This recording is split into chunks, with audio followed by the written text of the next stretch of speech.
ছাত্র জনতার গণ অভ্যুত্থানের মুখে পালিয়ে যাওয়া আওয়ামী লীগের নির্বাচনে অংশগ্রহণ নিয়ে আলোচনা থেমে নেই।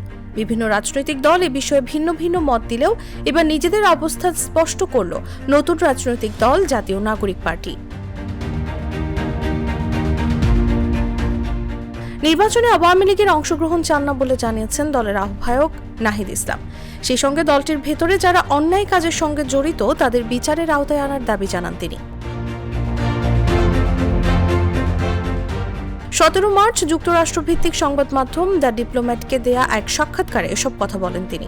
এছাড়াও নতুন দলের চ্যালেঞ্জ, নির্বাচন এবং চলমান সংস্কার প্রক্রিয়া সহ নানা বিষয়ে কথা বলেন নাহিদ। নতুন দলের সামনে কি কি চ্যালেঞ্জ রয়েছে এমন প্রশ্নের জবাবে সাবেক তথ্য উপদেষ্টা বলেন, সীমিত সময়ের মধ্যে নির্বাচন তৃণমূল পর্যায়ে পৌঁছানোর পাশাপাশি দেশের আইন শৃঙ্খলা পরিস্থিতির মধ্যে রাজনৈতিক কর্মকাণ্ড চালিয়ে যাওয়া উল্লেখযোগ্য চ্যালেঞ্জ।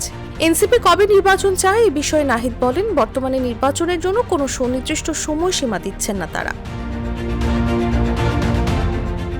নির্বাচন তাৎক্ষণিক অগ্রাধিকার নয় উল্লেখ করে তিনি বলেন, পূর্ববর্তী সরকারের অপরাধীদের বিচারের আওতায় আনা, দেশে একটি স্থিতিশীল আইন শৃঙ্খলা পরিস্থিতি নিশ্চিত করা এবং গণপরিষদ গঠন করাই তাদের মূল লক্ষ্য।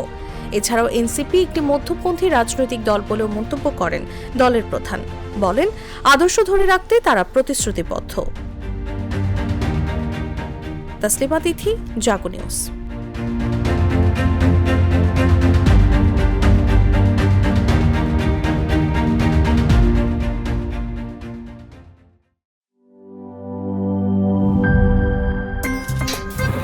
আমার একটা স্মার্ট সিদ্ধান্তে 25% গ্যাসের খরচ কমেছে। ভাবছেন কিভাবে?